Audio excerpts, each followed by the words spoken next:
কিন্তু 1971 সালের বিষয় নিয়ে বাংলাদেশের প্রতিটি চলচ্চিত্র, নাটক এবং বিভিন্ন বিষয় আমরা খেয়াল করে থাকি, রাজাকার মানিয়ে তিনি দাঁড়িয়ে এবং টুপিওয়ালা।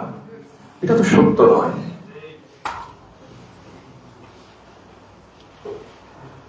একইভাবে খেয়াল করে দেখুন, পশ্চিমবঙ্গে বিজেপির উত্থান, বাংলাদেশের প্রত্যেকটি মিডিয়ার ওই রিপোর্টের নিচে আপনি দেখবেন বাংলাদেশের এমন কোন আওয়ামী লীগ নেই, এমন কোন হিন্দু ভাই নেই, বোন নেই, তার উচ্ছ্বাসের কোন কমতি আছে।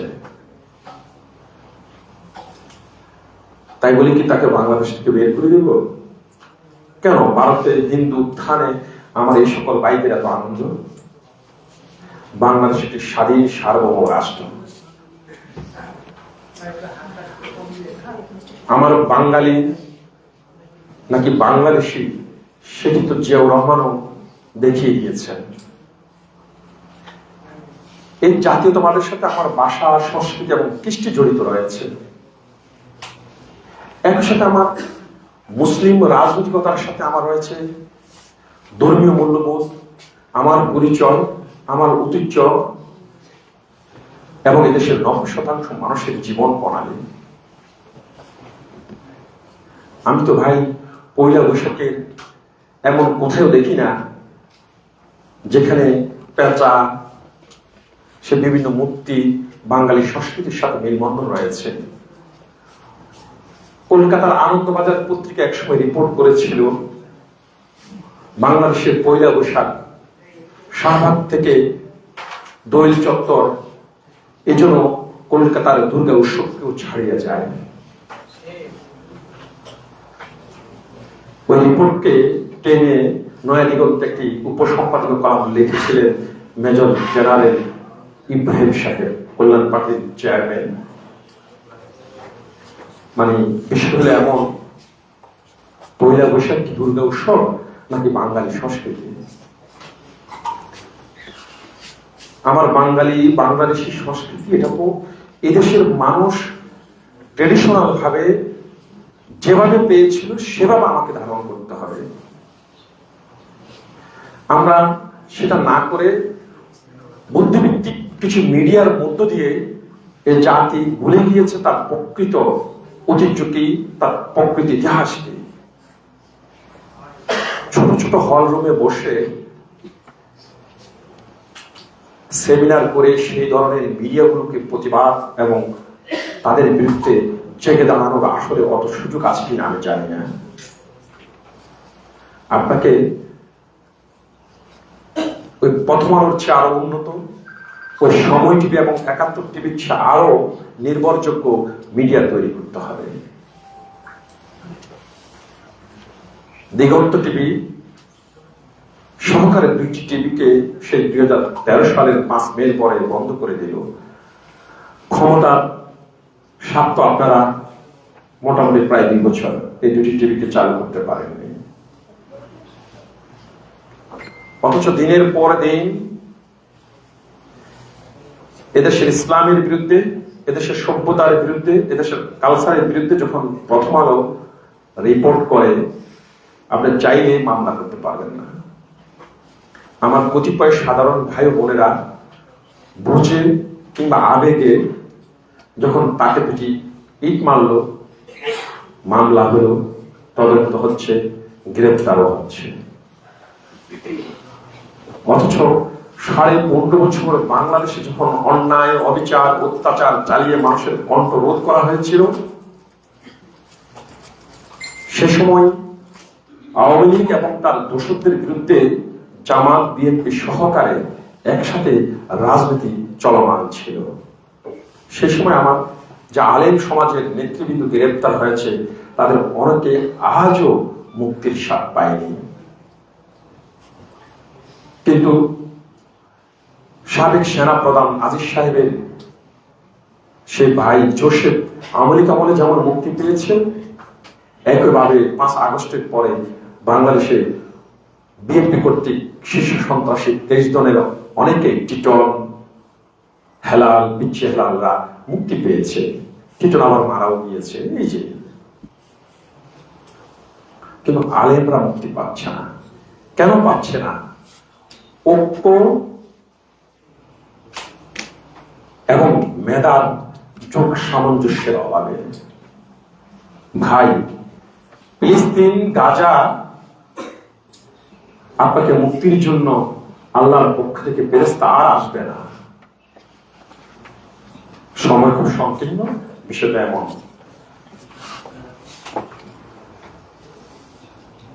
আর কেউ আসবে না। এক সময় যে এসেছে, আপনাকে আল্লাহকে ধারণ করবেন, ইসলামকে ধারণ করবেন এবং সেই ইসলামের বুনিয়াদগুলোকে আপনি শক্তিশালী করলেই বিজয় আপনার জন্য অনিবার্য। কিন্তু আপনি যদি বসে থাকেন, আল্লাহ ফেরেশতা পাঠাবে, গাজা এই আশ্বাস আপনার রাখার কোনো সুযোগ নেই। আপনাকে ইরানের মতো শক্তিশালী হতে হবে, বুদ্ধিতে, টেকনোলজিতে এবং সামরাস্ত্র। পৃথিবীর কতগুলো রাষ্ট্রের বিরুদ্ধে সে যুদ্ধ করছে, মার্কিন যুক্তরাষ্ট্র, ইসরায়েল এবং আমার প্রিয় মুসলিম ভাই যারা ঐক্যে রয়েছে মার্কিন যুক্তরাষ্ট্রের সাথে মধ্যপ্রাচ্য, মাথা তুলে দাঁড়িয়েছে ইরান। এই বাংলাদেশের মাটিতে যদি আপনাকে কথা বলতে হয় স্পষ্টভাবে, আপনাকে যদি আপনার অধিকার ফিরিয়ে আনতে হয়, ন্যায্যতার ভিত্তিতে আপনাকে প্রতিষ্ঠিত করতে হয়, আপনার মেধাকে, আপনার শক্তিকে, সকল কিছুকে এক জায়গায় নিয়ে আসতে হবে।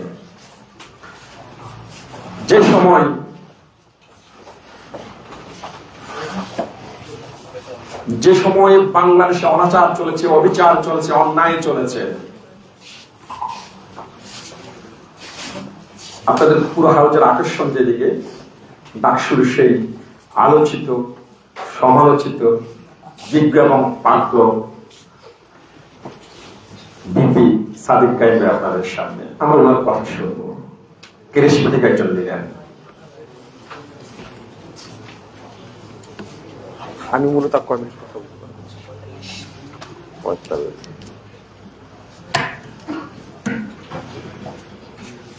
আসলে কিছু বলার ইচ্ছে ছিল, ধারাবাহিক না আর কি।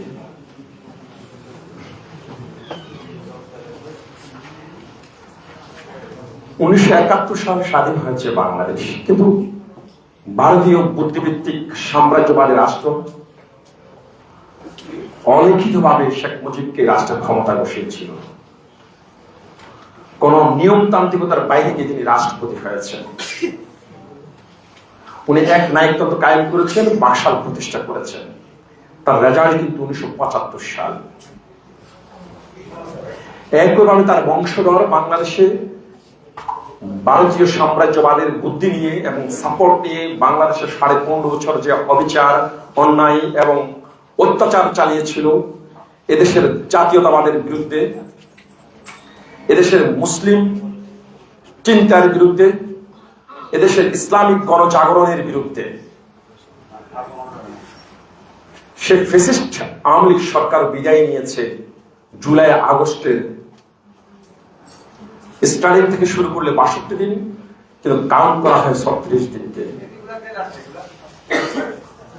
এই যে বাংলাদেশ থেকে বিদায় নিয়েছে ফ্যাসিস্ট আওয়ামী লীগ, এটি শুধু ছাত্র, ঢাকা বিশ্ববিদ্যালয় সহ বাংলাদেশের মেধাবী বিশ্ববিদ্যালয়, উন্নত মানে সবচেয়ে প্রভাবশালী বিশ্ববিদ্যালয়গুলো শুধু ছাত্র ছাত্রীদের আন্দোলনের মধ্যে দিয়ে না, বিএনপি জামাত সহকারে বাংলাদেশের মূল রাজনৈতিক দলগুলো দীর্ঘমেয়াদী রাজনৈতিক চর্চা এবং আন্দোলনের ভিতরে দিয়ে যে কাফেলা তৈরি হয়েছিল, যে আন্দোলন তৈরি হয়েছিল, তীরে এসে তরি যে বারবার ডুবেছিল, সেই তরিকে শুধু ছাত্ররা পাড়ে উঠিয়েছিল।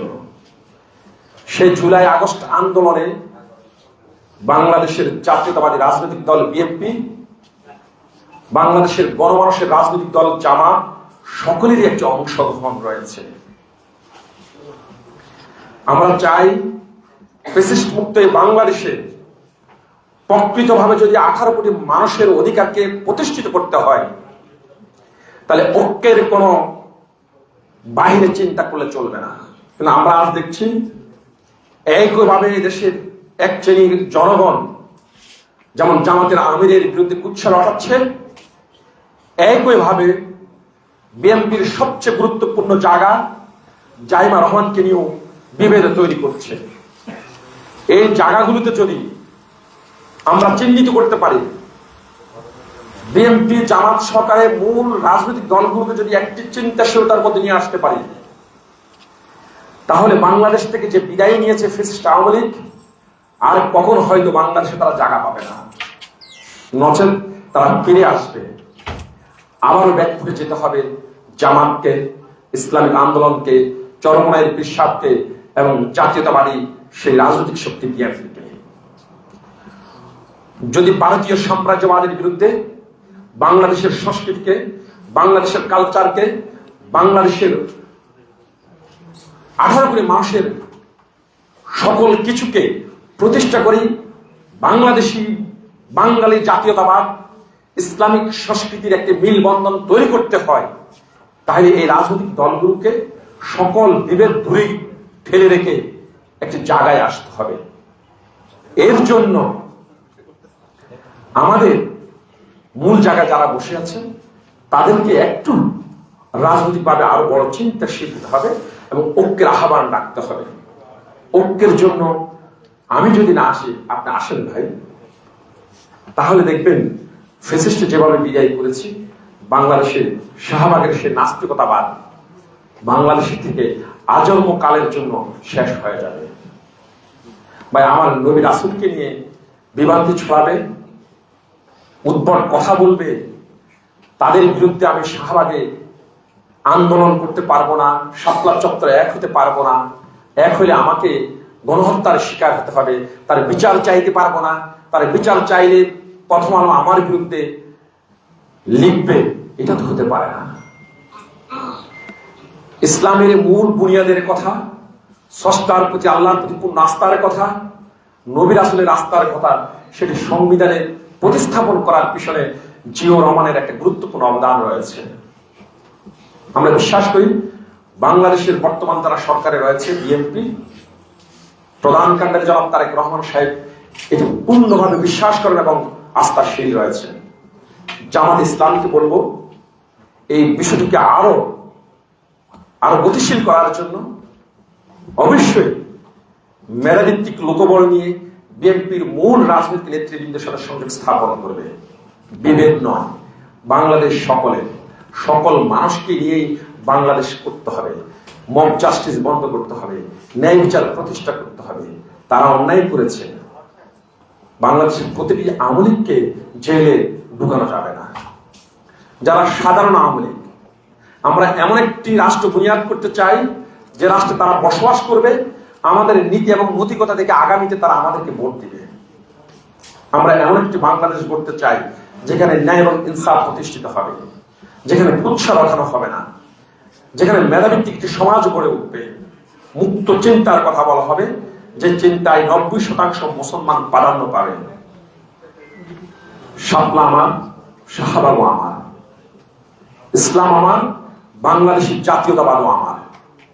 এদেশে যেমন আজানের সুর উঠেছে,